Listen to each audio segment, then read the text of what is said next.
Lawrence Cheung's pulse flywheel is an interesting device. For some time now, Lawrence has been presenting his theory of lead-out energy, which indicates that excess energy is drawn in from the environment when there is an impact. The method of producing this effect which he has followed is to create an unbalanced wheel and demonstrate that excess energy is produced. It should be stressed that energy is never created or destroyed, and so when he measures more energy in his device than the energy which he uses to power it, energy is not being created, but instead is being drawn in from the local environment. Lawrence has recently demonstrated a prototype to members of the public.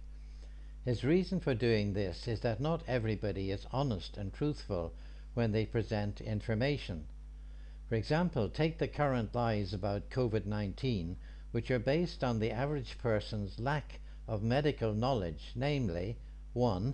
Viruses are repair mechanisms which your body creates if you get ill or injured. 2. You can't catch a virus from anybody else, either directly or indirectly off a surface. 3. No virus has ever caused any form of illness. People don't understand that the main media, that is TV, newspapers, radio and so on, are all owned by the same group, and so they all tell the same false story if their owner tells them to. The same applies to free energy devices, in that it is denied that any system can have a greater power output than its own power input. This is based on the very silly notion of a closed system, which is supposed to be a place where gravity has no effect, light cannot pass through, cosmic particles never enter it, etc., etc. Pure silliness. Free energy is just a name for extra energy which flows into your apparatus from the local environment. For example, Teru Kawai built an electric motor with COP greater than 3. That is, the power output is more than 3 times the input power to make the device run. 2. Robert Adams built an electrically shielded magnet motor with a coefficient of performance of 8. That is, the output power is at least 8 times the input power. Floyd Sweet built a magnet system with COP equal to 1,500,000.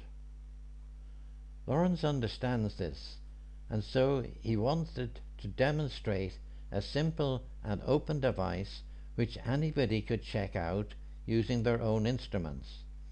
So, assisted by Mr. Tong and his team, this device was built using wood. This is a stator that you can see here, and inside it is a rotor which you can't see. It's powered by a battery, which means you can easily measure the amount of power being drawn from the battery, and then there are meters on, and you can use your own meters to demonstrate the actual power output from the device. This simple device was demonstrated to have 3.3 times as much output power as the input power needed to make it operate. This is an early prototype which was demonstrated in October 2009, and Lawrence and his helpers are working on to produce more advanced models which have kilowatts of excess electrical power. Mr. Cheung remarks, the Li-Cheung lead-out energy theory was first disclosed to the world on the 20th of December 2004 at Tai Po in Hong Kong. The lead-out energy theory basically says that one can lead out, or if you prefer bring in, energy from the surrounding environment into a lead-out energy machine. The lead-out energy theory does not violate the law of conservation of energy. The law of conservation of energy has been used as a roadblock for the so-called over-unity devices. The Patent Office and the scientific establishment routinely dismiss an invention as belonging to the impossible perpetual motion machine category if the inventor cannot identify the source of the extra energy. Lawrence says, "We got the help of Mr. Tong Po Chi to produce a 60 centimeter diameter lead-out energy machine in October 2009. The output energy of that device is greater than the input energy by a factor of 3 times. These results are confirmed by voltmeters and ammeters measuring the input and output energies." The Tong wheel has been shown at 2 open shows in Hong Kong. That's Inno Carnival 2009 and Inno Design Tech Expo in November and December 2009. Over 25,000 people have seen it. The Better Hong Kong radio show has video recorded it. The discussions being conducted in Chinese. At this time, the Tong wheel is at the radio studio available for experts to view and examine with their own instruments. The Tong wheel has a diameter of 600 millimeters, and this large size is considered to be important.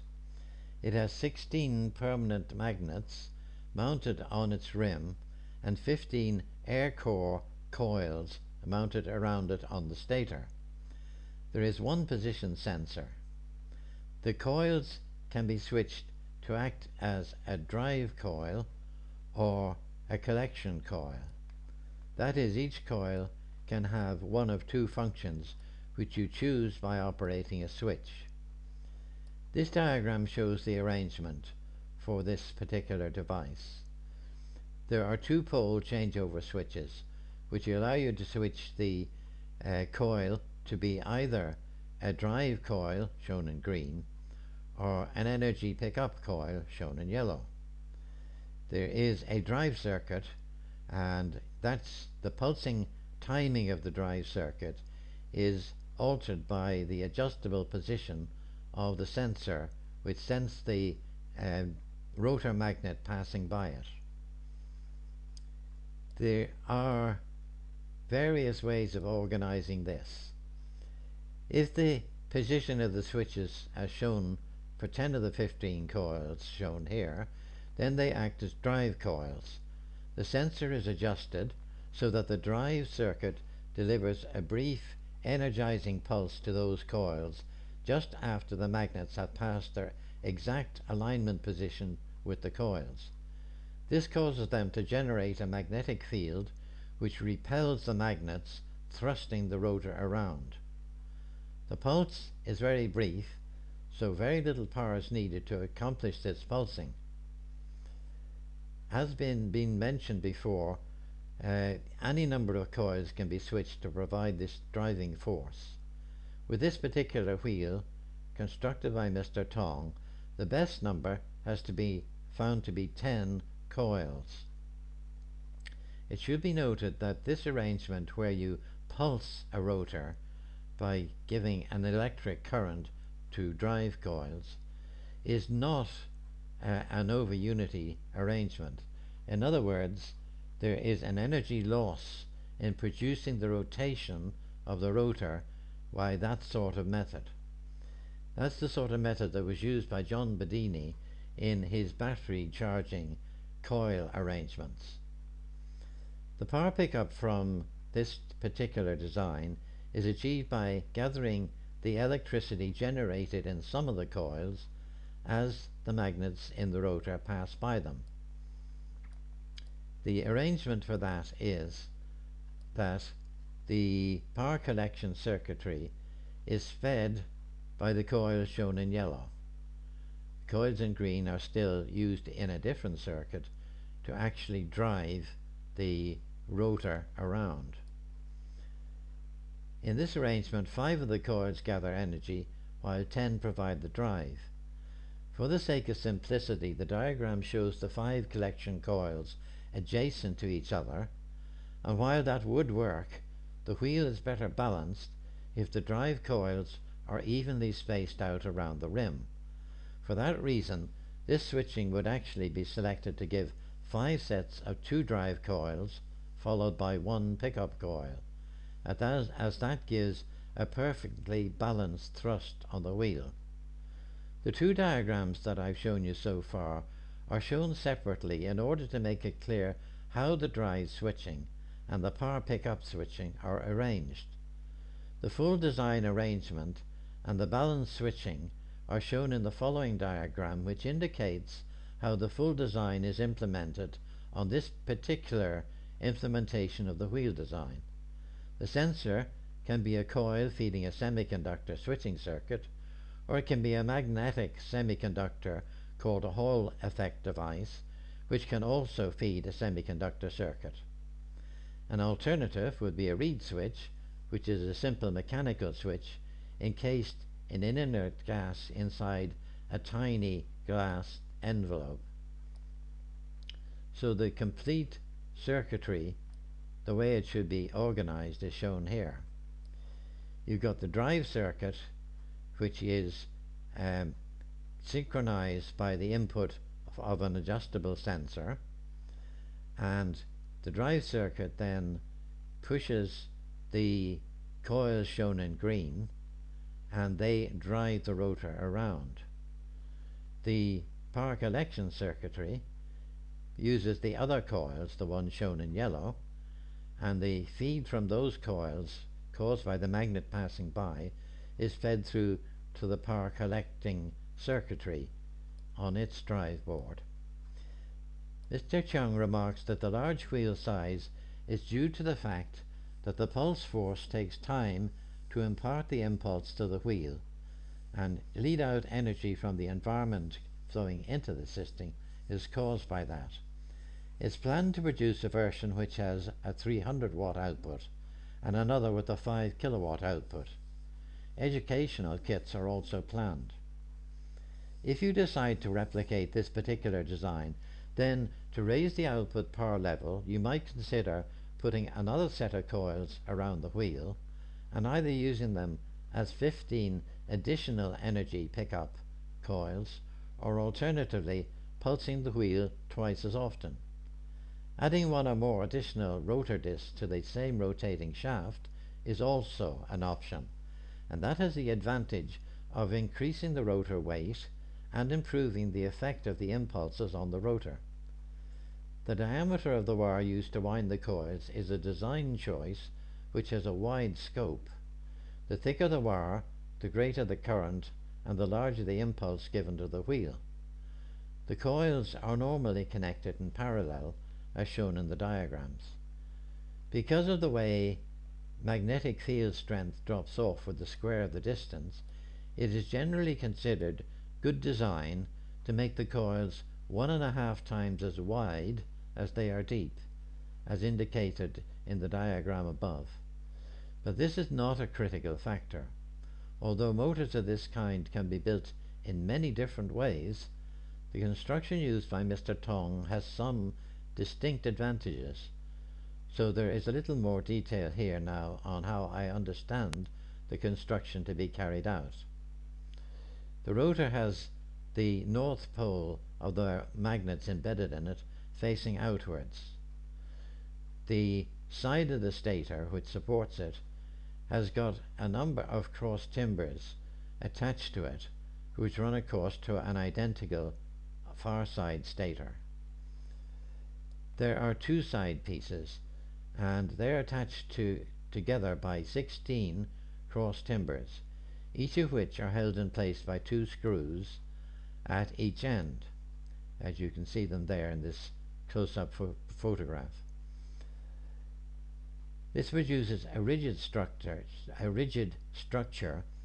while the construction method is as simple as possible, using readily available materials which are worked on with the most basic of hand tools. The construction also allows the motor to be taken apart completely without any difficulty, transported as a flat package, and then assembled at a new location. It also facilitates people who want to see the motor taken apart after a demonstration, in order to assure themselves that there is no hidden power source. Each of the cross timbers provides a secure mounting platform for an electromagnet and its associated switch. In the implementation by Mr. Tong, there are permanent magnets mounted in its rim. The magnetic poles of these magnets are all orientated in the same direction. That is to say, the magnetic poles of the rotor face outwards. They're all either south or north facing poles. It's not critical whether the outward facing poles are north or south, but having said that, most people prefer to have north poles facing outwards, and it is said that north pole to north pole action between two similar permanent magnets is slightly stronger with the north poles than it is with the south poles. I have to admit that's not something I've tested myself, but it's a fairly widespread opinion. If we're just starting to experiment and test a motor of this type, it seems sensible to stick with what Mr. Tong has found successful. However, this build by Mr. Tong is not his final motor, but just one in a series of continuously improved motors. Following diagram shows an arrangement which is 3 rotors attached to a single shaft, and while you may choose to construct this way with just one rotor, if the cross timbers are long enough, then 1 or 2 extra rotors can be added in very easily at a later date. And this is the arrangement, the same side view as before, the same cross timbers as before, and on the cross timbers you can mount the coil which corresponds to the rotor and its connecting switch beside it. So you can have either 1 or 2 or 3 rotors if you want, all on the single axle. The electromagnet coils used by Mr. Tong are air core, as that type have the least effect on passing magnets. However, electromagnets with cores tend to be much more powerful for any given current flowing through them. In theory, the core should be made of lengths of insulated iron wire, as that would reduce power loss through the eddy currents flowing in the core. But Robert Adams actually recommends solid metal cores, and as he was the most experienced person in the field, paying attention to what he said seems sensible. The core material needs to be metal which magnetizes easily and powerfully, but which does not retain any of its magnetism when the current stops flowing. Not many metals have those characteristics, and soft iron is usually recommended. Nowadays, zinc-plated soft iron bolts are the cheapest type in your local hardware shop, but bring a magnet with you to test the bolts before buying them. With the core in the electromagnets, the rotor gets additional rotating power. Initially, the magnets on the rotor are attached to the electromagnet cores, giving the rotor a turning force which does not require any current to be supplied. When the rotor magnets are at their closest point to the electromagnet cores, the windings are powered up briefly, and that gives the rotor magnets a strong push away, causing the rotor to spin. There are many different designs of simple drive circuits, and it's probably worth trying out different types to see which works best with your particular build of this motor generator. In the same way, there are many kinds of collection circuits for taking off some of the excess power generated. The most simple of these is just a diode bridge, perhaps feeding a battery and charging it up for use at a later time, and ideally with a capacitor across it to store the pulses completely. You can get sophisticated with the collection circuits and just take power off for a very short period of time at the correct moment. The cutting off of the current draw causes a back EMF magnetic pulse in the collection electromagnet, which causes it to give the rotor an extra drive push, so it acts both as current collector and rotor drive in one combined package.